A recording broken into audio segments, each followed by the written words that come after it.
આણંદ જિલ્લાના પેટલાદ તાલુકાના બોરિયાત ગામના ખેડૂત કેતન પટેલે પોતાના 30થી વધુ વીઘા જમીનમાં બટાટાની ખેતીની વાવણી શરૂ કરી છે। દર વર્ષે નવેમ્બર માસના બીજા અઠવાડિયામાં વાતાવરણ અનુકૂળ રહેતા વાવણી કરવામાં આવે છે। આ વર્ષે પણ સામાન્ય વાતાવરણને કારણે રાબેતા મુજબ રોપણી કરવામાં આવે છે। ત્યારે ઉલ્લેખનીય છે કે કેતન પટેલે પ્રાકૃતિક ખેતી આધારિત પદ્ધતિ અપનાવી છે। આ પદ્ધતિથી પાકની ગુણવત્તા સારી રહે છે।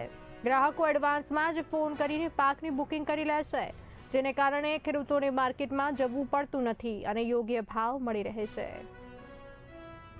અત્યારે ઠંડીનો પીરિયડ ચાલુ થઈ ગયો છે અને બટાકાની વાવણીનો સમય પણ ચાલુ થઈ ગયો છે। વરસાદના કારણે અત્યારે જમીનો તૈયાર કરી અને વરસાદના પાણીએ જ બટાકાનું વાવેતર પણ થઈ રહ્યું છે। બીજું કે ખેડૂતોને જમીનો તૈયાર હોય તો બટાકાની અત્યારે શરૂઆત કરી અને બટાકા વાવવાનો ટાઈમ અત્યારનો છે। તો જમીનની અંદર આપણે કમ્પોસ્ટ કરેલું ખાતર ભરી અને જમીનને તૈયાર કરી અને એમાં આપણે બટાકાની જે સીડ ટ્રીટમેન્ટ કરી અને જો બટાકાનું વાવેતર કરવામાં આવે તો અત્યારે જે ફૂગજન્ય રોગો છે તે એનો એનો નાશ કરી અને આપણે સારું ઉત્પાદન લઈ શકીએ।